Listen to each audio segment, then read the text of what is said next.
अस्सलामुअलैकुम। एक मौलवी ना बच्चों पढ़ा रहा सी, नाल ओहदे एक होर बंदा भी बैठा सी मौलवी दे। मौलवी ने अपने दो शगिरद सदे, उन्होंने कहा उरे आओ। दोनों शगिरद जो कोल आ गए ना, मौलवी ने उन्होंने कड़ा फड़ाता पानी भरन वाला। उन्हें कहा जाओ ओ नलके तो जाओ सामने, तो उतों पानी भर के लियाओ घड़े च। जो न्याणे घड़ा लैके तुर पे ना थोड़ा जिहा अगे नूं, तो मौलवी ने उन्होंने पिछे सद लिया। उन्होंने जो पिछे सद लिया, उन्होंने कहा उरे आओ, मोड़ आए। जो नेड़े आ गए ना, उन्होंने एक एक सीटी मूँह ते एक एक थप्पड़ मारिया।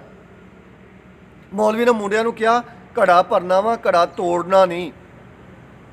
सुन लिया, घड़ा भर के आना, घड़ा तोड़ के नहीं आना। वो चले गए दोबारा। वो नाल जिहड़ा बंदा बैठा सी, बड़ा हैरान होया। उन्हें कहा मौलवी साहब तुसीं बच्चों के नाल ज़्यादती की, तुसीं बच्चों नाल जुल्म किया, बगैर वजह तो एक एक मारती। मौलवी साहब ने उन्होंने कहा अगर आप पानी भरन जा रहे थे, पानी भर के उतों भरन गए, उत्थे घड़ा तोड़ देंदे तो मैं बाद में एक एक मारदा, इन्हां दे तो फायदा कोई नहीं सी होना। ये हुण पानी भरन गए आ, इन्हां नूं याद रहना भी घड़ा नहीं तोड़ना। इन्हां दे एक एक लग गई आ, इन्हां नूं हुण याद रहना घड़ा नहीं तोड़ना। ये हुण ख्याल नाल जाणगे तो ख्याल नाल पानी भर के लियाणगे। मौलवी की गल च हिकमत सीगी।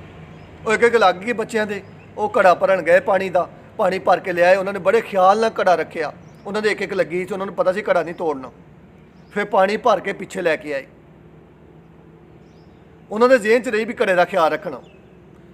जो असी न्याणिਆਂ की तरबीयत करते ना, बचपन में उन्होंने सख्ती करते हैं, फिर उन्होंने हर गल याद रहिंदी है वड्डे होके।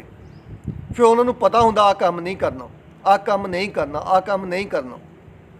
जो वो वड्डे हो जाते, असीं बचपन च उन्होंने कुछ ना कहीए, वो वड्डे हो जाण, फिर उन्होंने जिहड़ियां आदतां हुंदियां पुख्ता हो जांदियां, वो पक्के हो जाते अपने काम ते।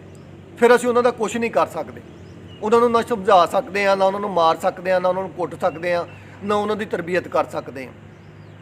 फिर असीं अगर कुछ कवांगे भी सही ना, वो तो साडे कद जिड्डे हुंदे आ, अगे बोलणगे, अगे औखे होणगे।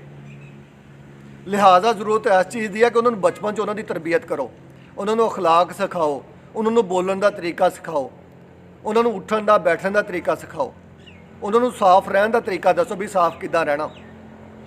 उन्होंने हर चीज़ उन्होंने दसो बेटा नाखन जिहड़े आ, नाखन साफ रखने आ, नाखन जिहड़े आ इन्हां नूं मूँह च नहीं चिथना। उन्होंने दसो बेटा वाशरूम किद्दां इस्तेमाल करना, पानी इस्तेमाल करना। उन्होंने दसना बेटा कपड़े के गंदे छिट्टे नहीं पैण देने। उन्होंने दसना बेटा कन्न विच, अख विच, नक विच उंगलियां नहीं मारनियां। उन्होंने दसना बेटा जो कोई वड्डा होवे उहदे सराणे वाली साइड ते नहीं बैठना। उन्होंने दसना बेटा जो दो चार वड्डे बंदे गल कर रहे हो चुप करके बैठ के सुननी आ, विच गारा नहीं देना। उन्होंने दसना बेटा उस्ताद लई कुर्सी खाली करनी आ। उन्होंने दसना बेटा उस्ताद की कुर्सी साफ रखनी आ।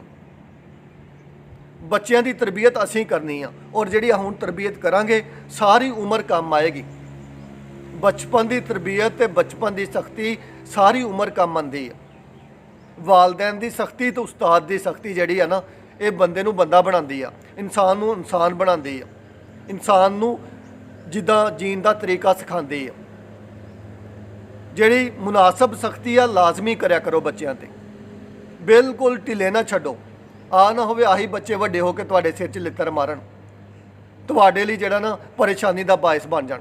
बच्चों नूं छोटिਆਂ नूं समझाओ। छोटा बच्चा जिहड़ा ना वो नरम ते लचकदार जिद्दां लकड़ी हुंदी आ। छोटा बच्चा लचकदार लकड़ी वर्गा हुंदा, जिद्दों नूं मर्जी मोड़ लो। बच्चों नूं नमाज ते लाओ, कुरान ते लाओ, सफाई ते लाओ, अदब ते लाओ, तरबीयत ते लाओ, अखलाक ते लाओ। उन्होंने दसो मिठा बोलना।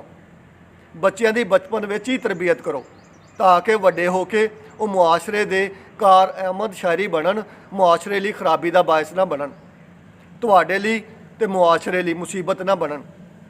बच्चों की तरबीयत का ख्याल रखा करो। अल्लाह ताला तुहाडा सारिਆਂ ਦਾ हामी और नासर होवे। अपना बहुत ज़्यादा ख्याल रखना। अल्लाह हाफिज़।